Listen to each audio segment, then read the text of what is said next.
Apple কোম্পানীৰ founder Steve job, যিজনে নিজৰ সংগ্ৰামৰ বলত সফলতা অৰ্জন কৰিছিল। যেতিয়াই বিশ্বৰ প্ৰভাৱশালী উদ্যোগীসকলৰ নাম প্ৰকাশ পায়, তেতিয়া তাত আন কোনো নাম থাকক বা নাথাকক, এটা নাম নিশ্চয় থাকে, আৰু সেইটোৱে হ'ল ষ্টিভ জব।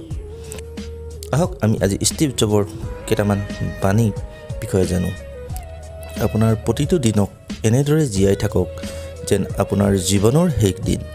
তাৰপিছত চাওক যে আপোনাৰ সকলো এলাহ, সকলো অহংকাৰ, সকলো ভয় স্বয়ংক্ৰিয়ভাৱে শেষ হৈ যাব, আৰু আপুনি সেই সিদ্ধান্তটো ল'ব যাৰ দ্বাৰা আহিবলগীয়া দিনবোৰত আপোনাক সদায় মনত ৰাখিব।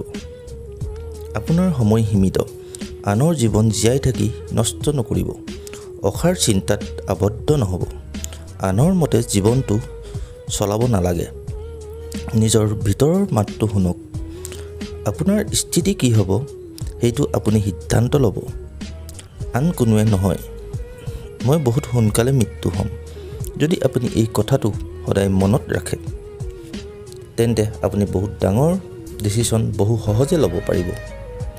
কবৰস্থানত আটাইতকৈ ধনী মানুহ হোৱাটো মোৰ বাবে গুৰুত্বপূৰ্ণ নহয়, কিন্তু মোৰ বাবে গুৰুত্বপূৰ্ণ এইটো যে প্ৰতিটো ৰাতি শোৱাৰ আগত নিজকে নিজে ক'ব পাৰিব লাগিব যে মই আজি আশ্চৰ্যকৰ কাম কৰিলোঁ।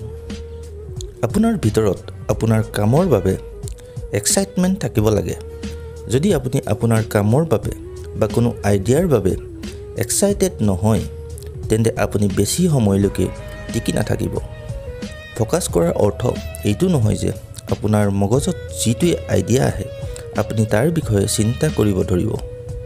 ফ'কাছৰ অৰ্থ এইটো, হাজাৰটা ভাল আইডিয়া আপোনাৰ মগজত আহি আছে, কিন্তু সেইবিলাকক এটা ছাইডত ৰাখি যিটো আইডিয়াত আপুনি কাম কৰি আছে সেইটো চলাই যাব লাগে।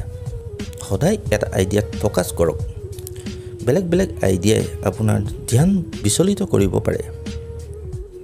মহান কাম কৰাৰ এটা উপায় আছে, আপুনি সেইটো কৰক যিটো আপুনি কৰিব বিচাৰে।